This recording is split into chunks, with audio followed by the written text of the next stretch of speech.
Continuamos con más Sama Noticias y ya está junto a nosotros Gabriela Lirusi, docente de la Universidad Nacional de San Juan, para la columna de Economía Política. ¿Cómo estás, Gabriela? ¿Todo bien? Buen día, Sergio. Buen día, audiencia. Todo bien. Bueno, con muchas novedades, después de lo que se trató, se aprobó en diputados y bueno, las implicancias que tendría, si es que pasa al Senado, esta ley base o la ley de la refundación de la Argentina, como se la denomina desde los sectores libertarios. Hay como, vamos a clarificar un poco las cosas porque hay como dos miradas. Algunos hablan de la refundación y otros de la refundición. Claro. Entonces habrá que analizar.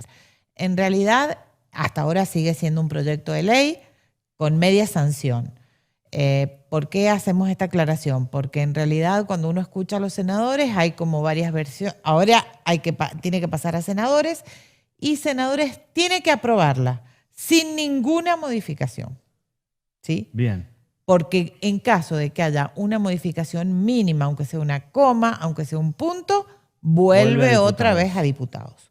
¿Sí? Esto me gustaría aclararlo para que la gente no piense que ya es una ley. ¿Sí?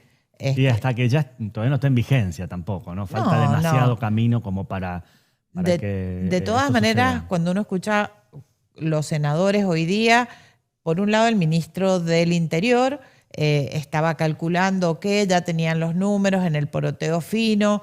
Sin embargo, en la política siempre hay sorpresas y escuchando a algunos otros senadores están pensando en mandar la comisión, el análisis en comisión, y siempre los análisis en comisión pueden derivar de algún cambio.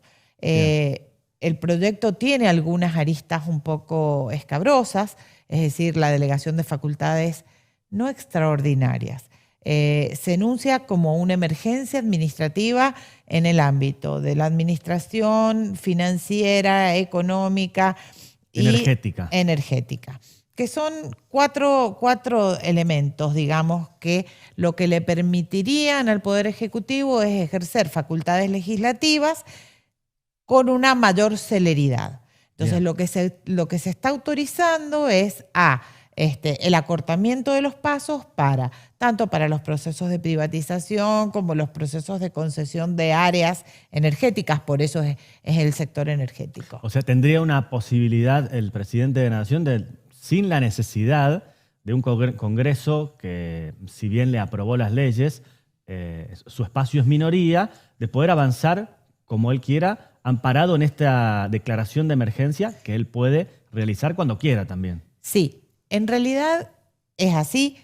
Ahora, hubo todo un cuestionamiento y hay que ver cómo va a resultar esto en el Senado, porque esto se da de bruces con el artículo 76 de la Constitución Nacional, que explícitamente dice que las facultades extraordinarias solo son por un tiempo limitado y en condiciones limitadas. Si bien es cierto que a todos los presidentes se le han dado facultades extraordinarias, en realidad tiene que ver con cuánto poder político o con cuánto poder capitalizo yo en los distintos en el poder legislativo, en las distintas cámaras en realidad.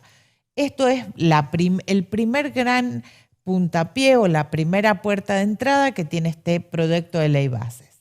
Bien. Después este proyecto de ley bases tiene también algunas cuestiones muy complicadas, como son el tema de la reforma laboral, que lo podemos... Eso no es menor. No es menor. Es uno de los temas más importantes, además por la tradición, por decirlo de alguna forma, de una estructura para trabajadores y trabajadoras que se viene respetando desde hace mucho tiempo y que modificaría fuertemente esa realidad de la estabilidad y de los derechos laborales. Sí, en realidad el capítulo laboral es un capítulo que también es muy vidrioso, digamos, porque lo que va a tratar es de aumentar el periodo de prueba, es decir, extiende el periodo de prueba según las empresas tengan distinta cantidad de empleados, teniendo en cuenta la cantidad de empleados es que si pueden tener periodo de prueba o no. Lo más novedoso en cuanto a la reforma, o sea, esta supresión de la doble indemnización, pero crea un fondo de desempleo que en realidad es una quita que los patrones le hacen a los empleados y se lo depositan en una cuenta para que el día que los echen lo puedan tener disponible. Bueno, ahí hay una cuestión que hay que ver cómo se van a manejar esos fondos, ¿no? En realidad, no había detalles en lo que se votó. No, en realidad los detalles van a estar cuando se implemente y se efectivice la ley. Bueno, respecto del capítulo laboral, esos serían los puntos más importantes, es decir, la obligatoriedad de la registración de los empleados, pero que no tiene penalidad, es decir, podemos pasar un empleado que hoy tenemos en negro a blanco sin ningún tipo de penalidad. Hay una flexibilización de las relaciones laborales y sobre todo hay una flexibilización del contrato de trabajo. Quien nos está mirando en este momento, que es trabajador o trabajadora, se preguntará ¿en qué me beneficia a mí la ley? ¿Ves algún punto que beneficie a los trabajadores y las trabajadoras? En realidad, esto tiene que ver también con una cuestión, con una posición ideológica. Algunos creemos que si bien este fondo de cese de empleo, la UOCRA considera que está funcionando en forma óptima, ese podría ser alguna suerte de implementación de un proyecto más novedoso que tenga algún beneficio sobre los empleados. Bien. Pero tengamos en cuenta que es el dinero de los empleados porque el empleador puede retener el 8%, hasta el 8% mensual para este fondo. Bien.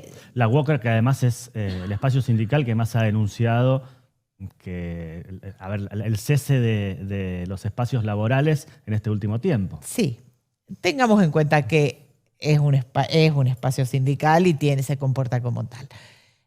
Respecto de la cuestión de la doble indemnización, hay un quite de la doble indemnización y además hay una serie de puntos que hacen al incentivo de la captación de mano de obra. El discurso oficial es que hasta este momento no aumenta el nivel de empleo privado por el desaliento de la legislación a la contratación de empleados. Hay dos capítulos que también son muy importantes. Bueno, el capítulo de las privatizaciones. Hay algunas empresas que se nominaron para la privatización total y otras para la privatización parcial. Salió de ese listado el Banco Nación. Hay explícitamente un capítulo en el cual se menciona aquellas instituciones que no pueden ser privatizadas, entre ellas CONICET, INTA, INTI. O sea, varias instituciones que no son pasibles de ser privatizadas. Bien. Pero las privatizaciones es un poco lo que volvemos a la década de los 90, lo que nosotros conocemos como el plan menemista, Menem que decía siempre, si hubiera dicho lo que voy a hacer, nadie me hubiera votado. Bueno, a este presidente lo votaron sabiendo lo que iba a hacer. Bien. Por último, Gaby, pensando un poco en lo que puede pasar cuando todo esto se apruebe. En líneas generales, ¿cómo cambiaría la estructura económica en nuestro país? Bueno, hay dos puntos que nos faltan, que una es la cuestión impositiva. Ahí está. O que sería como un capítulo aparte, como un cuaderno aparte, que tiene que ver con los cambios impositivos. Los cambios impositivos son los más graves.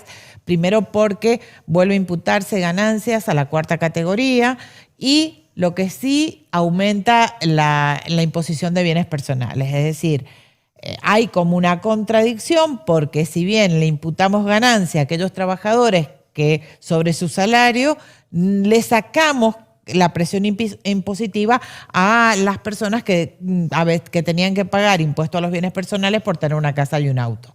De todas maneras, eso está en discusión. Sobre lo impositivo tiene que ver con el blanqueo de capitales, que hasta $100.000 no pagan ningún tributo, ni pagan ni tienen ninguna carga. Además, tampoco dando cuenta de cuál es el origen del capital. Es gravísimo, ¿no? Eso es gravísimo. En términos sociales. Sobre todo, más que todo, no marcar cuál es el origen del capital, porque si nosotros pensamos que estamos en un problema con el narcotráfico en el territorio argentino, no saber de dónde viene la plata no es un detalle menor. En este aspecto también hay cambios en el monotributo. se aumentan las alícuotas de monotributo y se impone también una mayor actualización, una actualización semestral, con lo cual se intenta beneficiar a todos los monotributistas. Entonces, en el capítulo impositivo los cambios no son menores y son de gran envergadura. O sea, van a tener un gran impacto en toda la comunidad. Y por último, queda un punto que a mí me parece que es bastante vidrioso y que impacta también mucho sobre la comunidad, que es la moratoria de las jubilaciones.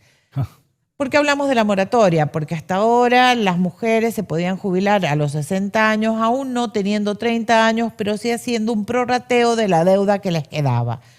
Y los hombres a los 65 y haciendo lo mismo. Bueno, eso se terminó. No hay más moratoria, no hay más pago, ni compra de años, ni posibilidad de pagar, de hacer una moratoria para pagar lo que me falta a los 60 años y retirarme. Tendré que trabajar un poco más. Muy bien. Gaby, un placer como siempre. Gracias por la explicación con tanto detalle y claridad. Muchas gracias a ustedes y seguimos de cerca esto para saber qué es lo que va. Hay otro montón de puntos, podemos trabajarlos en otro momento, como es la reforma del Estado y una serie de artículos más que curiosamente solo se han aprobado como capítulos y no como artículos de un proyecto de ley. Muy bien, gracias Gaby. Gracias a ustedes.